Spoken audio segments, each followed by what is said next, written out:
And it's working. Okay. Okay. Good afternoon, everyone. Good afternoon. Is everyone hopefully getting ready for Purim tonight? Yay! So let's read wonderful, exciting, humorous Tzav. Second Torah portion of Vayikra. And we're going to be on page 613. Yeah. You know, in a book this long, one page has to be that 613. It is inevitable.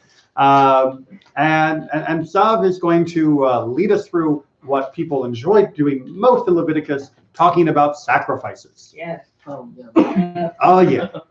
All right. So we've touched on before the ideas of sacrifices, the idea that they are an expression, they are not a transaction, that they are meant to have emotion behind them, that they are not meant to be a purely mechanical activity.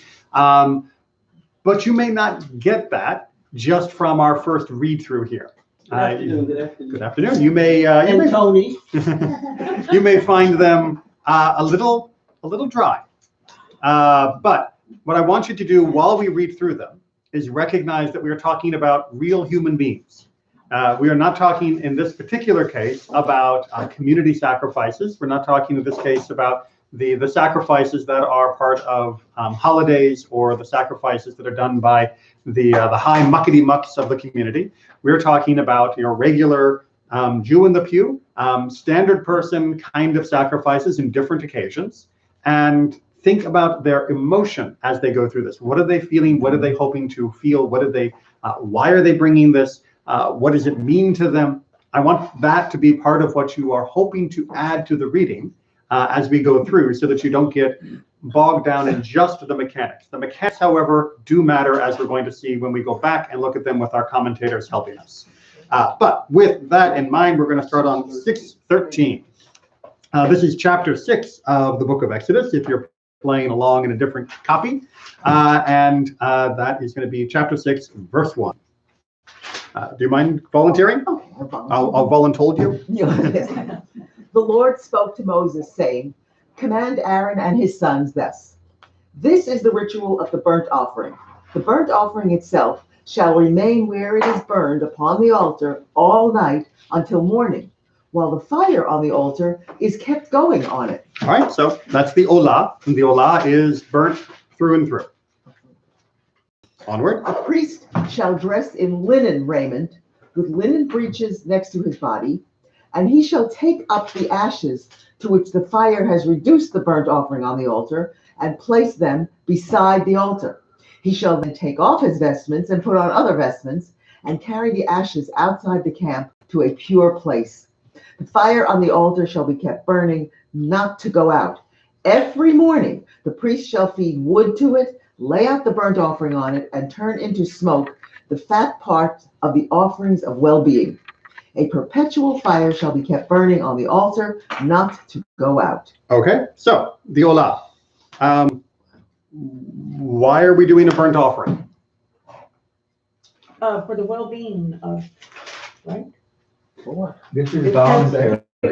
Exactly. This is a voluntary offering, right? An olah offering is a voluntary offering that a person feels should be offered. And their own emotional reasons for that can be varied. We're going to talk about other ones that are more mandatory, specifically when you make a mistake kind of sacrifices, which is the type that people usually think about. But the olah is not. The olah is not a oops sacrifice. This is a I want to sacrifice. That makes sense? Yes.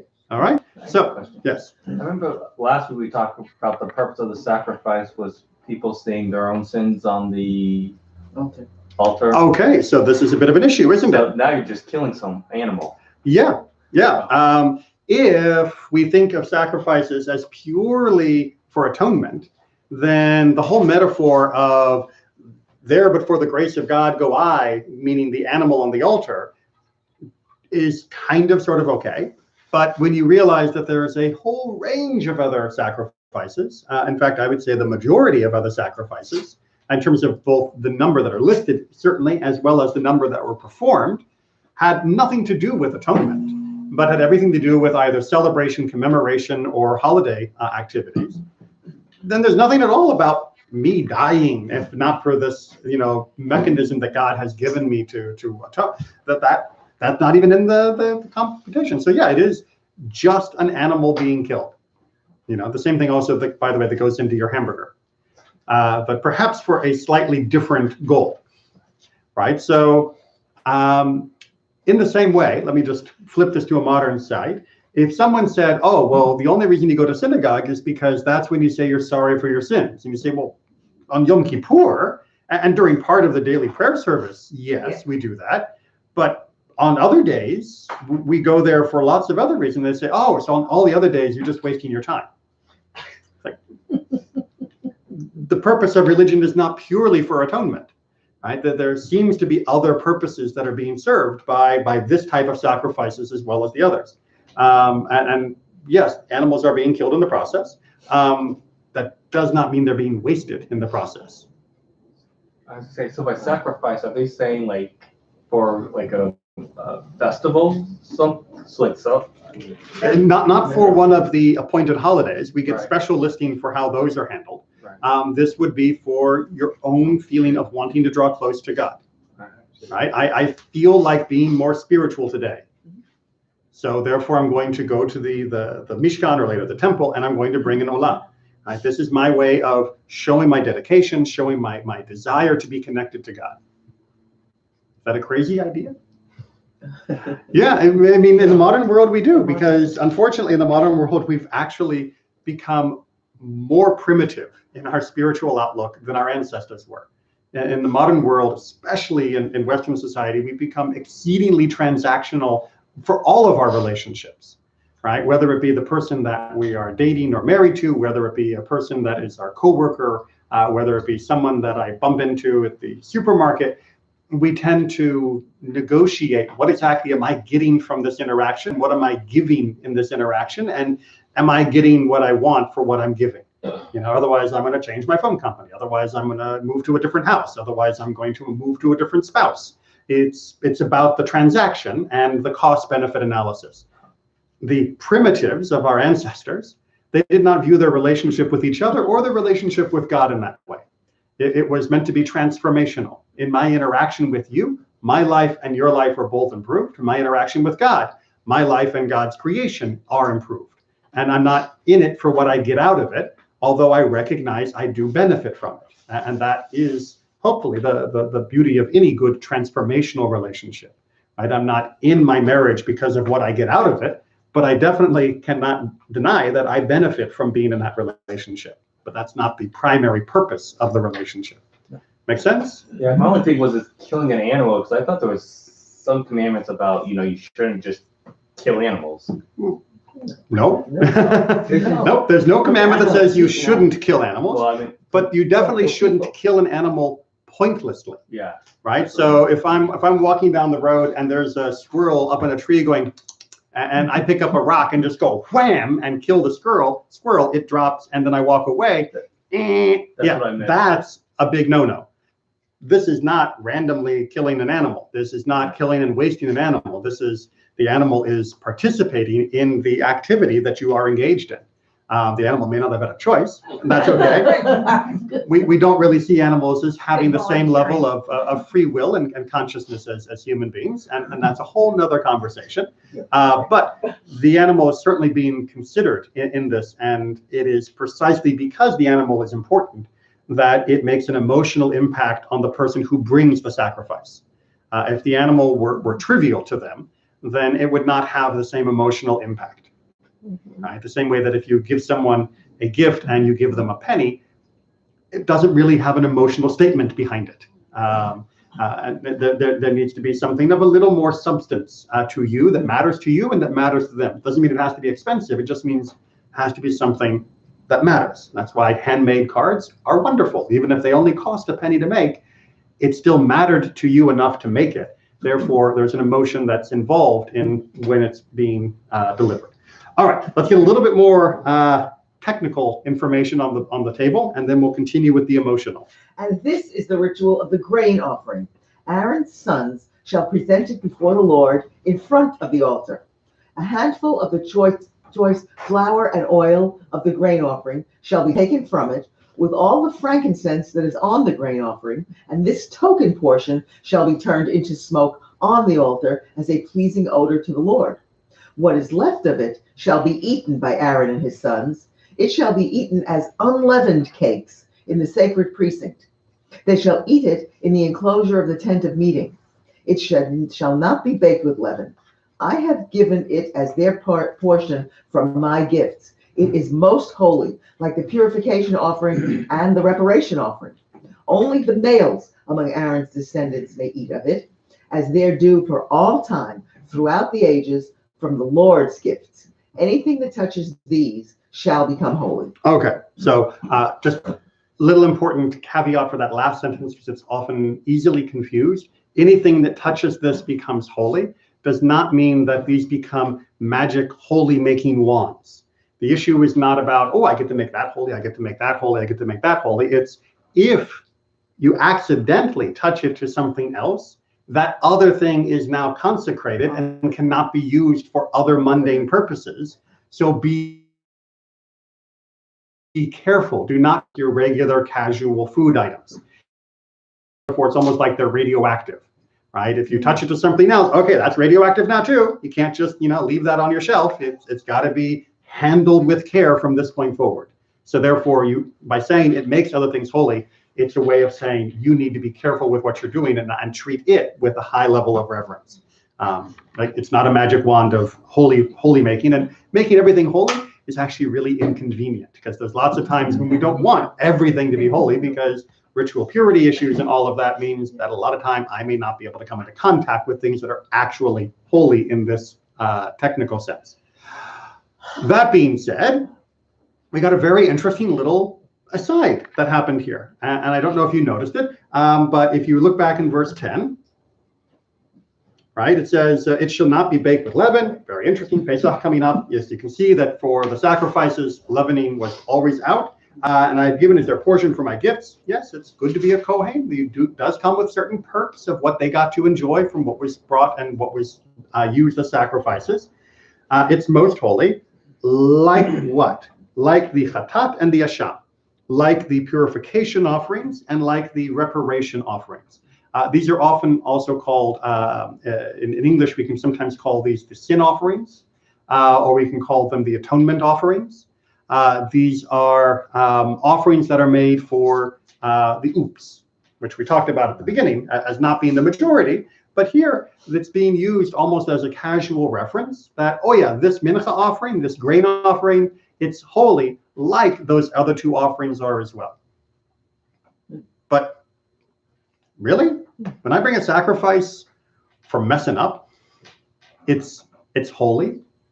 It has the same status as a sacrifice that's for a good reason.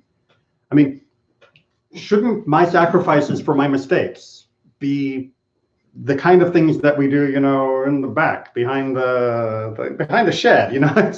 It's not the kind of thing that should get the same top billing, right? Maybe. Well, But everything has to do with drawing near to the presence of God. Yeah. Well, So yeah, there's that but commonality. we don't want those people drawing near to God. They're sinners. I mean, why am I giving them? I think we got a few more people on that side than this. Why am I giving them center stage? Right? I mean, the chatat and the asham, these other two sacrifices that are mentioned here in the passing, and of course, throughout the rest of Leviticus, Vayikra.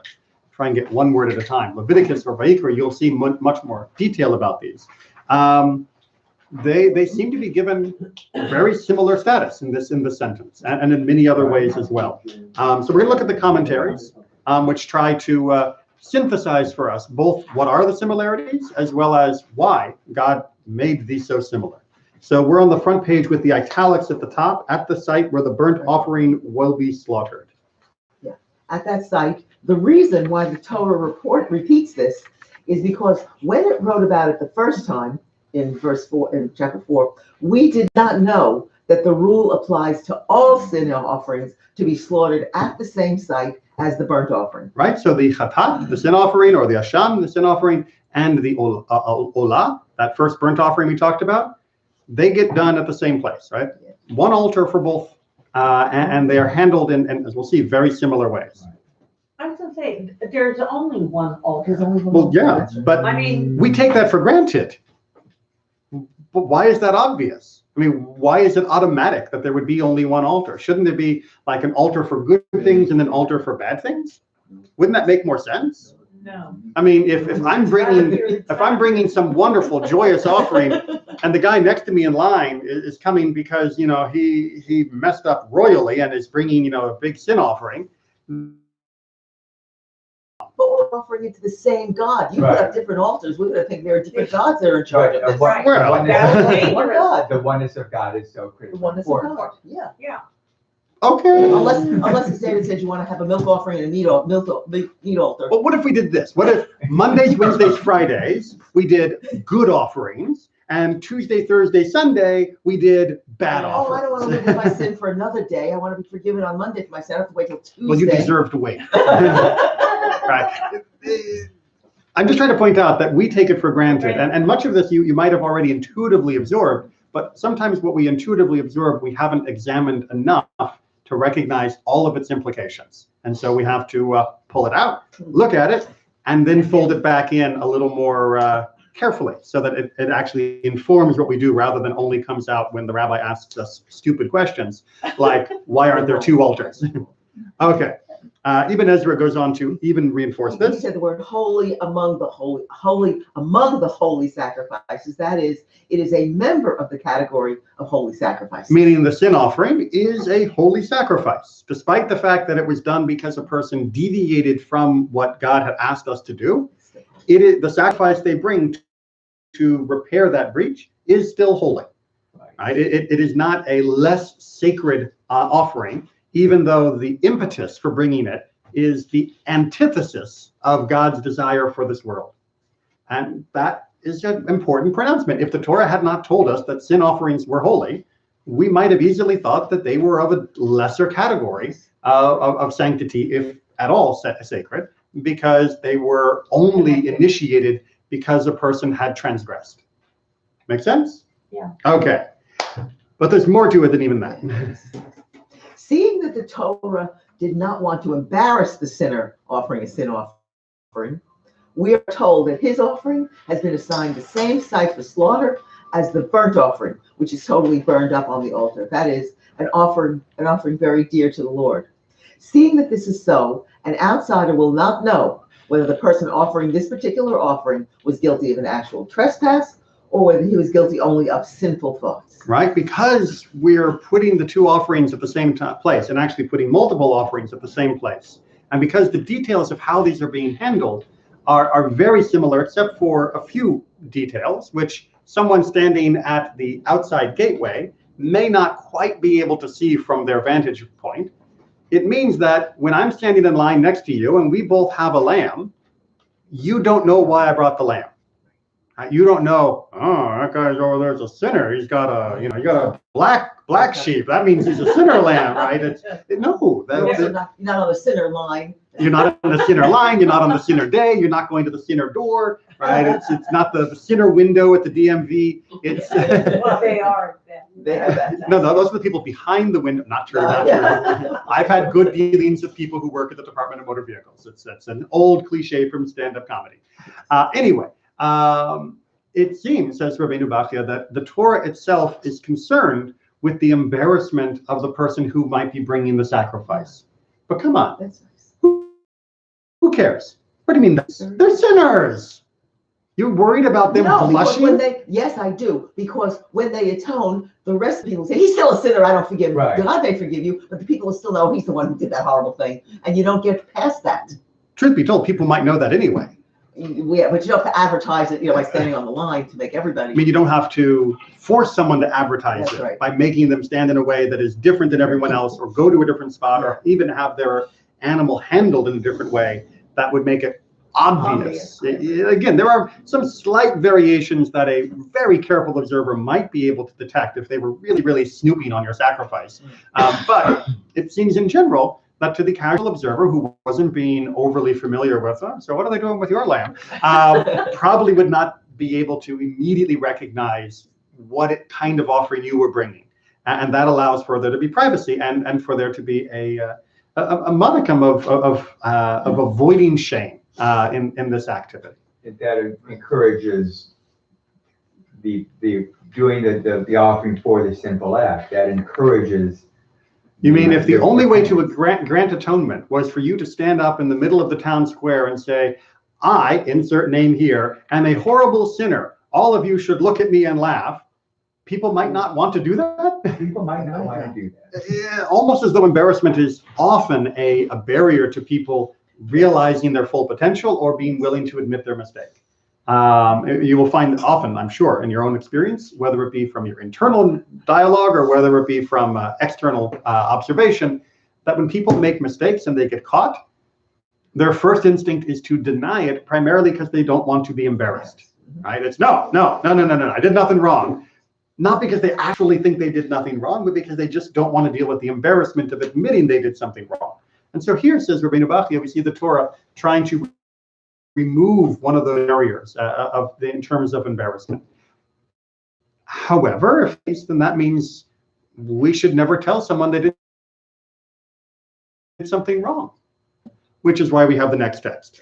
Because it says in Leviticus, you shall certainly rebuke your comrade, and you shall not bear sin on his account. All right, so this is very interesting phrase in chapter 19 of Vayikra that talks about what we known as tochacha. Tochacha is the Hebrew word for rebuke. Mm-hmm. It says you should rebuke them and don't bear their sin. Mm-hmm. What does that mean, rebuke and don't bear? How do those two parts fit together? From where do we derive that one who sees something reproachable about his companion should rebuke him? Because it said, you shall certainly rebuke your comrade. Right, first half of the sentence. Right, if you see somebody walking down the street and that person is, kicking puppies, that is the kind of thing that you're supposed to tell someone to stop doing. Right, that is a bad thing to do. The Torah says it's wrong. American law also says it's illegal, and we can all get behind, regardless of our political affiliation. Kicking puppies is bad, and so if you see someone doing this, what you're doing is wrong. Makes sense. And the Torah commands us that when you see someone doing something wrong, you need to tell them. Yes? I was going to say, when it says that not share a sin, they're saying you have an obligation to intervene? No. No. The obligation to intervene is the first half of the verse. The don't bear sin, apparently, according to the Talmud, from which this paragraph is taken, modifies exactly the limit of when we will rebuke someone. One might think that the obligation of rebuke applies even if the other person's face gets pale.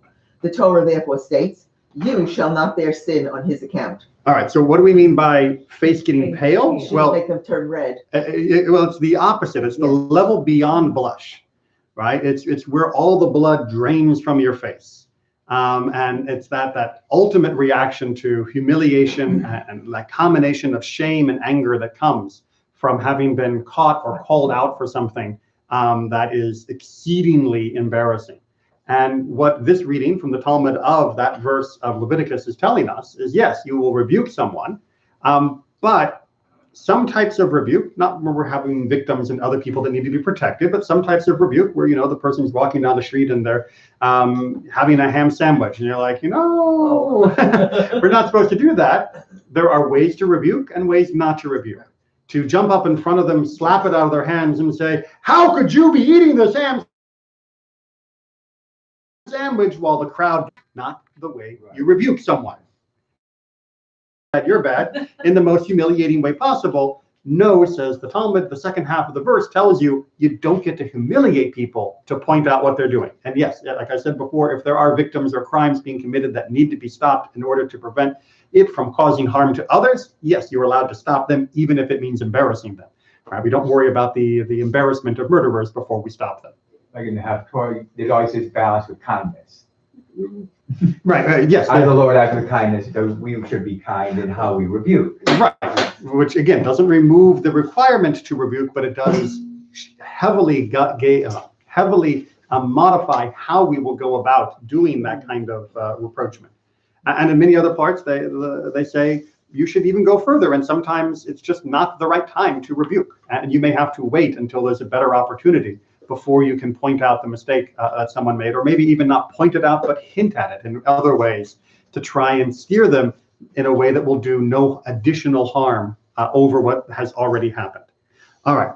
With that in mind, we get a great quote from Mark Twain. Man is the only animal that blushes or needs to. Right. I don't know whether his biology is correct. I haven't checked to see whether other animals blush. But the idea that we're the only species that needs to feel embarrassment is, I think, very pointed, right? A cat doesn't need to feel embarrassment, nor do I think it ever would. Behavior on the rightness and wrongness of our actions, that we recognize that sometimes we do things that are wrong. Animals that are acting off instinct without that free will or self-consciousness, they're not in a position to be embarrassed. We are, and we should be. So what Mark Twain is reintroducing here is, well, maybe a little embarrassment's not a bad thing, right? Maybe if a little embarrassment will help keep you in line, then we'll put you on the corner of the stool in the classroom, and we'll put a dunce cap on you, right? Or we'll make you wear the scarlet letter, or we'll do other things that will humiliate or shame you in public. Maybe a little embarrassment's a healthy thing. I don't think Mark Twain actually believed that. I'm just using that because Mark Twain was very much against the public shaming and hypocrisy of his duties as a writer. But even more importantly, our own sages tell us that embarrassment is not a good thing. It is forbidden to embarrass a fellow Jew, especially in public. Even though one is not lashed for embarrassing another, it is a grave sin. Our sages say, anyone who publicly mortifies his companion has no portion in the world to come. All right, notice that's like the howitzer of, telling someone don't do it. Yes, we can't flog you for it because it's not an explicit floggable offense. However, we can tell you that if you embarrass someone willingly and willfully and or by neglect in public, that you've lost your share of eternal life. Hopefully that will make you understand that this is not a light problem. If you can refer to my video from last week on the afterlife, I do not believe that the sages meant that in a literal sense, or else the afterlife is going to be very, very empty. But I do think that they meant this is a statement of severity, that a person should not treat the dignity of another person lightly.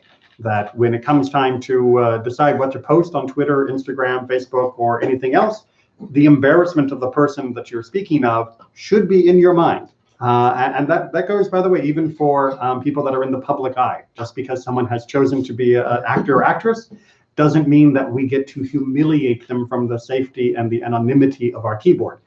We still should not be shamed. Again, also it doesn't mean we don't call out public figures, but we do it in a way that is not designed to embarrass, but is only designed to encourage them to be behaving correctly. So in our history, we would never find something like, this, when you go to New England, you always see in the middle. The pillory and the stocks pillory and throwing tomatoes at people and all of that. Yeah, No, where that people was, were, they'd throw things at you, humiliate you. I mean, humiliation as a corrective tool is not part of the Jewish legal tradition. Or cultural. Well, thankfully, I mean, most of the legal tradition did heavily influence the cultural. Are you saying there were never people who gossiped about others? There were never people who tried to embarrass their neighbors? Of course, there were individuals that thrived on that type of activity, and that is unfortunate, but they received no sanction whatsoever from Judaism as a faith. And they could be rebuked for that. Absolutely. As modern educators recognize this, especially with children. You want to get children to learn in the classroom. You don't put them in the corner with a dunce hat. Yeah, it's not a very effective technique. No, it's not. These things are very counterproductive. Yeah, absolutely. Okay, onward then. Therefore, a person should be careful not to publicly embarrass a fellow Jew, whether of greater or lesser stature. One must not call another by an embarrassing name, nor relate a shameful matter in his presence. And thus social media dies. How many tweets would be left if we applied this particular rule? Notice, however, that there is an egalitarianism here, that it happens both ways. I should also point out, although Rambam was talking to a Jewish audience, he did mean this as a universal value as well. That his focus on his readership is why he singles out whether it's to another Jewish person. That doesn't mean he thinks it's okay to humiliate non-Jews in public. But the basic idea here is that this is not the acceptable way to engage with other people. And even calling someone an embarrassing nickname is a big problem. I know we say sure, but come on. Most of us do not take great care watching how we treat other people. Yes, we don't punch them and we don't run them over in the street and we probably don't steal from them and all of that sort of thing. But call them an idiot, call them some mocking term. I mean, it happens way too commonly. And it happens way too lightly in the eyes of the people that are doing it.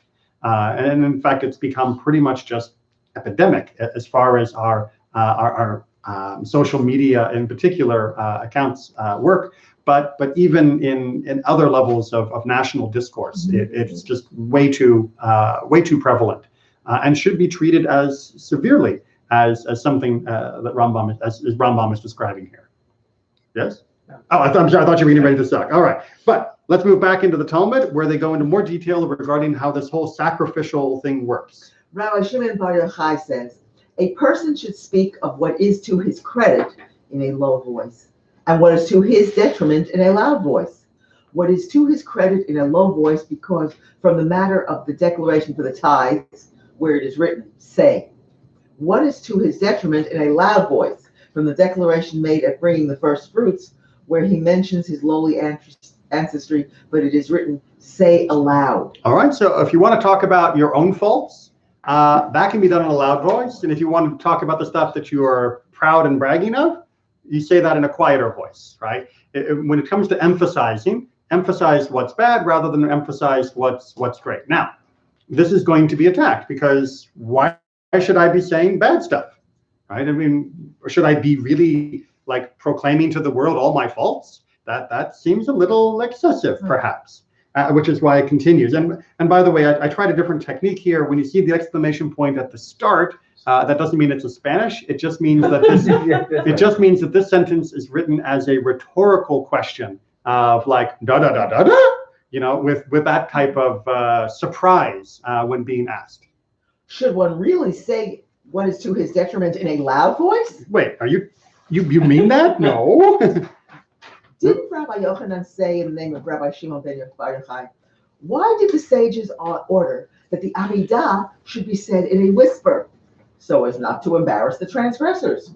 Torah did not distinguish the place of the Chatat from that of the Olah. Right, again, we get this idea that we go to the same place in order that we don't have to declare publicly and knowingly and loudly to other people what our problem was. And the same with the Amidah, which I know many people will chant as though it was a set litany of text, but in fact, the Amidah is meant to be inflected constantly with your own personal feelings, and when it comes to asking for forgiveness, our own personal failings.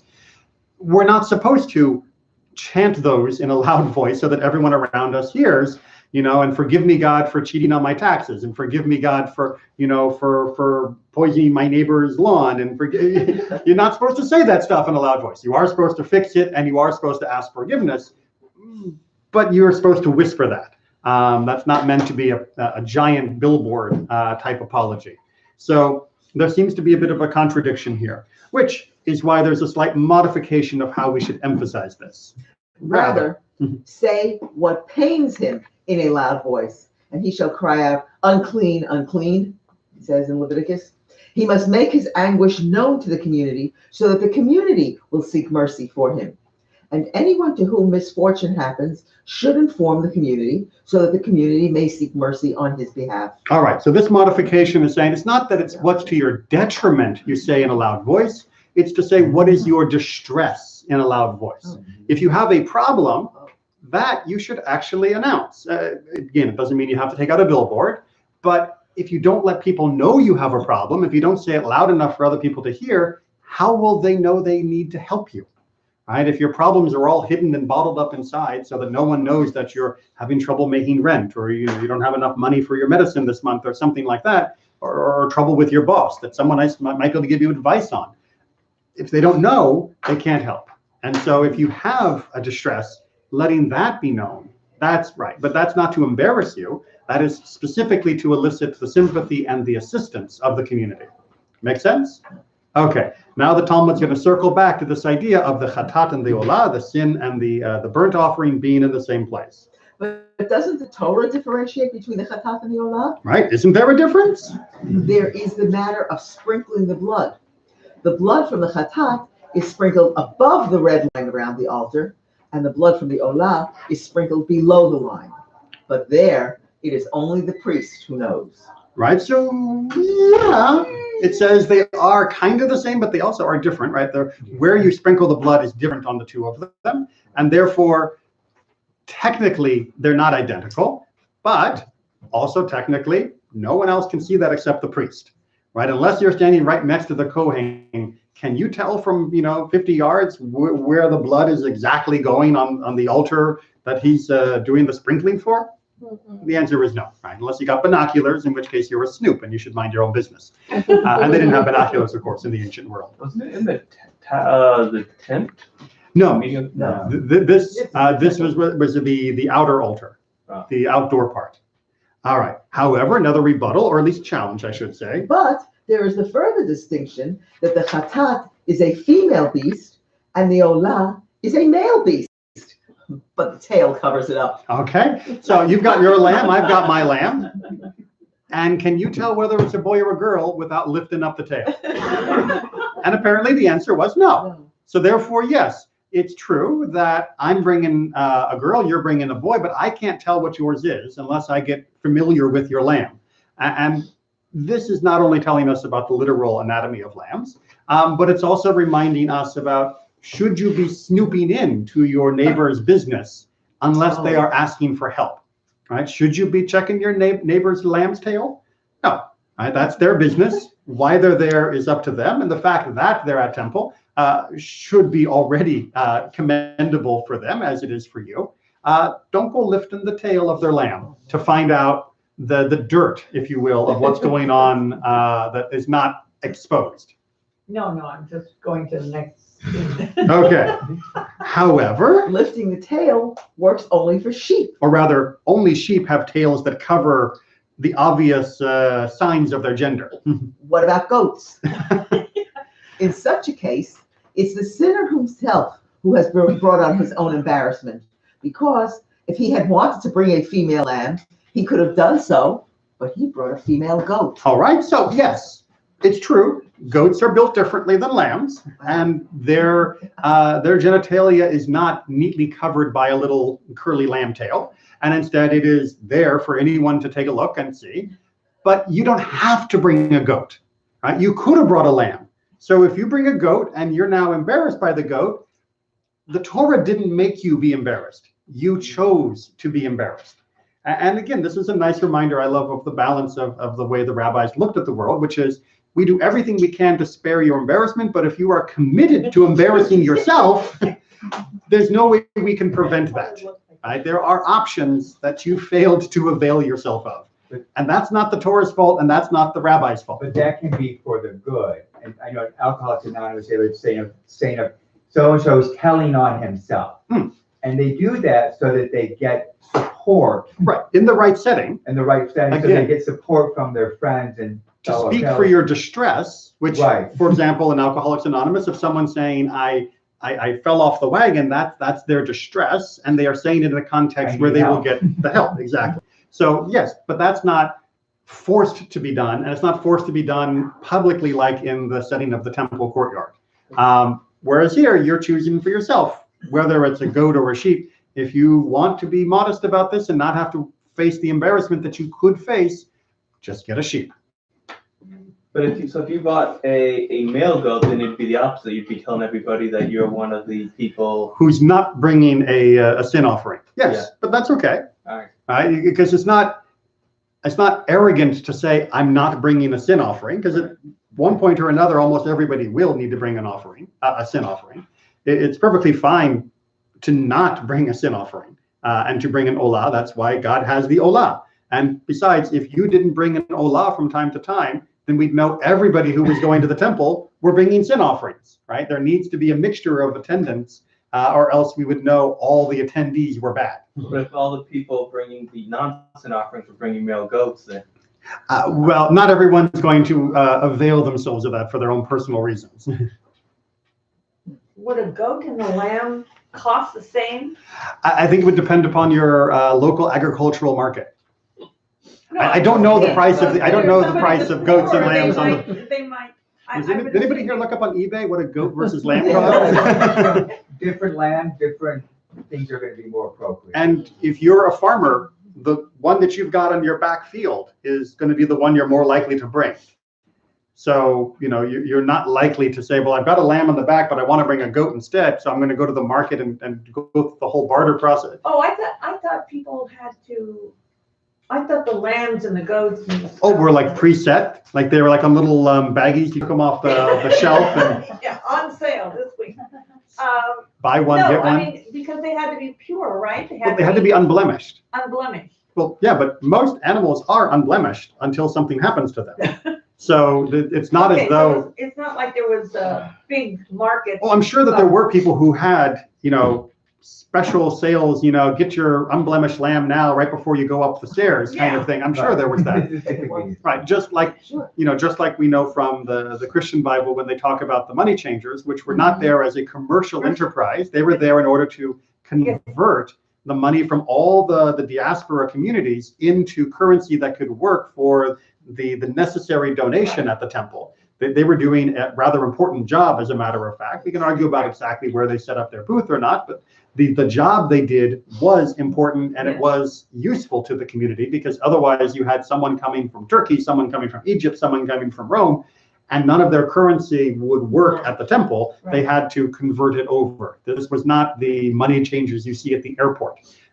This had a very different job to do. Or the currency, but also if you had to bring your sheep all the way from Turkey over to Israel, Right. it would get blemished. There would be a problem, exactly. That's And right. so for So people there who were had to be a long-distance place, Long Jews, distance Jews. they definitely needed local sources for some of these sacrificial Especially on a offerings. big holiday. Don't get me started on Pesach, yes. Okay. Is one animal preference over another for sacrifice? Generally speaking, no. If the Torah will tell us when you can and can't make substitutions. But generally speaking, the Torah will give you a range of animals that are acceptable, and will also encourage you to bring the one that is most befitting your own economic station. So if your means allow you to bring a bull in some cases, then bring a bull. And if you can't afford a bull, then you bring the sheep or the goat. You can't afford that, you bring a dove. You can't afford that, you can bring grain. So there was a progressive scale for what was asked of you to bring for some of the different sacrifices. Sort of like a graduated income tax. Exactly. Yeah. Okay. However, there's one last challenge. But as to the sin offering brought on account of idolatry, in which case only a female goat is suitable, what is there to say? We got a stickler here, right? In such a case, let the man indeed feel the embarrassment so that it may attain atonement for him. Okay. Yeah. If you fell off the wagon for idolatry, then we're not going to be so wishy-washy about your feelings, right? You need to bring what the Torah tells you to bring, and that's part of your return to God, is actually doing what God is asking you of. Because idolatry is you've kicked out all of the underlying ideas of God to get to idolatry.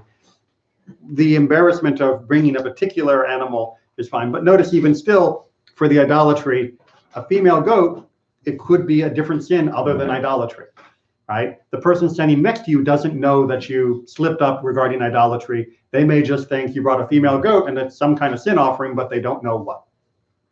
Make sense, right? You don't have a little tag around the goat that says idol. Idol. All right, onward. Rav Bar Hinena, the elder, said in the name of Rav, whoever commits a transgression, but is ashamed on that account, is forgiven all his transgressions. For it is said that you may remember and be ashamed and never open your mouth any more in vain, when I have forgiven you all that you have done, says the Lord God. All right, so I want to introduce a little bit of a nuance. Well, I want to point out a little bit of a nuance introduced by our text between embarrassment and shame, because we tend to use those words interchangeably. But really what the text here are trying to say is that for us to embarrass another is absolutely forbidden. However, for you to feel shame at your own behavior is encouraged. Right? It doesn't mean that you should be, self-flagellating and say that you're, oh, I'm a worthless person because I committed the transgression. It's not that type of shame. It's the idea that I can't believe what I did. It was unworthy of me. I am personally, even if no one else ever finds out I did it, I am personally ashamed of how I behaved. It's not about the social repercussion. It's not about the fact that I'm being unfriended on Facebook. It's not about the fact that people are laughing at me. Even in the privacy of my own home, I feel bad that I did it. That can be a healthy emotion. It doesn't mean I feel I am a bad person. It just means I feel bad that I did this particular deed. And that is how we begin to prevent ourselves from doing it next time. Because if you regret an action only because of the social clamor against you, then you don't regret the action, you regret the consequences of it. Mm. And in that case, you're not really saying it was wrong that I did it, you're saying it was wrong I was caught. And that does not usually lead to moral growth. that usually leads to just being sneakier in the future. So we continue on that same vein. Rabbi Hanina, the elder, said in the name of Rab, whoever commits a transgression but is ashamed I think we read that one. That one. Regarding the goat. Regarding a goat, the Torah states, and the priest atones for him, and he is forgiven. That is, since it does not specify what he is forgiven for, it implies that he is forgiven for all his sins. Right. Remember that goat, which was the obvious goat. There's a slight variation in the term that says that he is forgiven. And since it doesn't specify exactly, he's reading that as an open-ended forgiveness, meaning everything gets forgiven if you bring a goat. On the other hand, regarding a lamb, the Torah states, and the priest atones for him for his sin which he sinned, and he is forgiven. Right. That little addition is a limitation of what's being forgiven. You are being forgiven for what you did, but only for that particular act. And he's only forgiven for the single sin for which he is bringing the offering, and not for his other sins, because by bringing a lamb, he avoided embarrassment. All right. So what he's arguing here is that there are some people that, as we talked about with the Alcoholics Anonymous, that need the social interaction to know that what I did was wrong, and I want other people to know that I know that what I did was wrong. And this is sort of the way that people will say, all right, everybody, new resolution from now on, I am, not going to be eating 300 Hershey candy bars every night, right? Because I just know that it's not healthy. I don't want to do it. Why would someone post that on social media? In order to try and elicit community support and a little community rebuke if you fall off the wagon. If people know you've got this as your aspiration, they can sometimes help you guide towards that. But again, it's your choice, not their choice, to tell you that you should put it away. So if you choose to bring a goat, to publicly say, yes, I made a mistake, and yes, I'm going to try and make it right, and I want all of you around me, you guys work with me, support me here, right? This is my distress that I made this mistake. I want you to help me on that straight and narrow. You're willing to own it in a public way, then you can sometimes get public support. Again, your choice, not theirs. They don't get to out you. They don't get to debase you. They don't get to humiliate you for your own good. But if you want to bring in support, then you will find that support, and that can be very helpful for all of your transgressions. On the other end, if you need privacy and you just want to bring the sheep and no one can tell without lifting the tail what it is, that's okay. But it may not have the same spread over effect as if you were willing to bring the goat. Again, in both cases, the sin for which you brought the offering is taken care of. You are absolutely forgiven and you're good. God's not saying you have to bring a goat. The rabbi here is simply saying bringing the goats for some people in certain circumstances will have an emotional boost that will help them get further than hiding their sin even while fixing it. Okay. So if you're embarrassing yourself, let's say for the Hershey chocolate, why would that atone for all your sins, like a murder you committed 2 weeks ago? So it's not a question of atoning for like a murder, right? Because any other sins that have a criminal penalty that go along with it, or a monetary fine, or any other thing that is necessary for fixing the damage you caused, atonement doesn't fix that unless you fix the damage, right? So if I steal someone's car and drive it off a cliff, and then I say, man, I feel really bad about that. Yeah. Sorry, no, we're not done. I need my car back or the monetary equivalent. But when it talks about your other transgressions, it means that other things you have committed that are similar, without criminal and other repercussions, this attitude will help you also be forgiven for them as well. It wasn't that God was sitting there going, all right, you're 3 goats short, I'm afraid I can't forgive you. It's God is waiting for the contrition, is waiting for your heart to change and to move towards God. If by bringing the goat, you're showing, and again, it's a deliberate choice, you're showing that I want to publicly acknowledge my problem, I want to show that I'm willing to fix it, that is apparently going to also apply to all of those other similar transgressions as well. So it has to be similar transgression. It can't be something completely different. It can be different categories, right? Transgressions can happen for similar reasons, even if they are different ways of acting out. Right. But this is a transgression against something that God had told you to do, something else. If you transgress against another person, you have to fix that first. Yeah, You can't we still have to settle that you it. have to fix first. Then you can say you're sorry. If you have one transgression against God, I was Right. wondering how come if you bring a goat for the specific one, which gets you embarrassed, why would that atone for a different transgression that is not related? Again, it's the attitude that the person is showing by bringing it.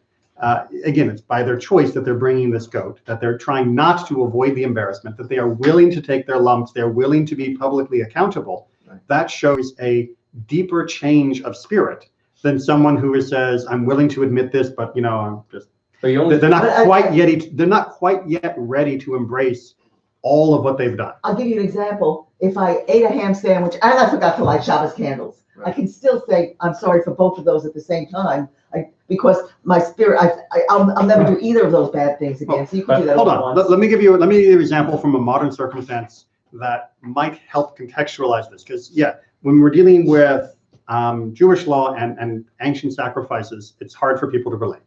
All right. So let's imagine you've got a friend, and this friend has not been the best friend. Right? They took money out of your wallet. They drank too much at your last party and made a mess all over the floor. And they were rude to your girlfriend or something. Right? So they've got a litany of things they've done that have made them not really the person you want to be friends with anymore. And they come up to you and they say, on your own, just you and them, I'm really sorry for the way I spoke to your girlfriend. You know what? That's good. It sounded sincere. It probably is sincere. That's fine.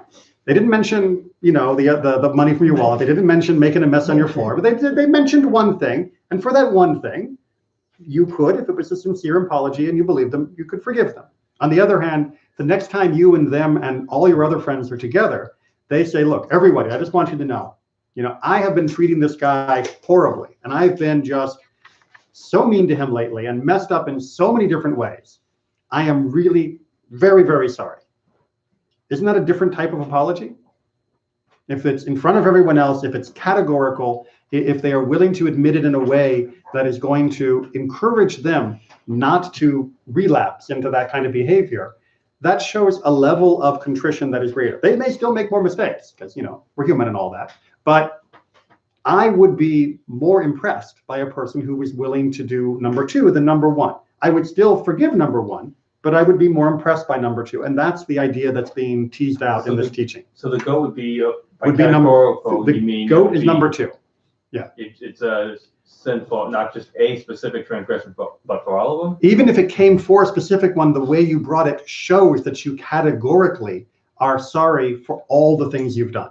Even if you've only are bringing it in this particular moment for that one sin. Remember, many of the sin offerings were only brought when you realized you had committed the transgression. Right. And many times you would never realize you had made the transgression. You never knew. And so there would be leftover sins that you never actually fixed. This is saying God will cover all those other ones, even if you don't know that you did them. Yeah. What about if you did know? Well, then you got to bring something. Yeah.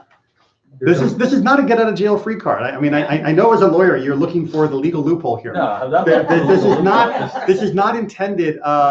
So I bring a goat and I only have to bring one, but if I bring the sheep, I got to bring a bunch. That's not the mentality that this is encouraging. This is encouraging the idea that if a person is showing a broader level of regret, we should respect the broader level of regret. That if someone is being very specific, we should also respect that, but we'll have to wait and see whether they're also changing and by regretting their other behaviors as well. And with that, we're going to call it a day. Got to finish getting ready for Purim. Right. Yeah. Well, who killed these animals? The people or the priests? Oh, the priest. Jeez.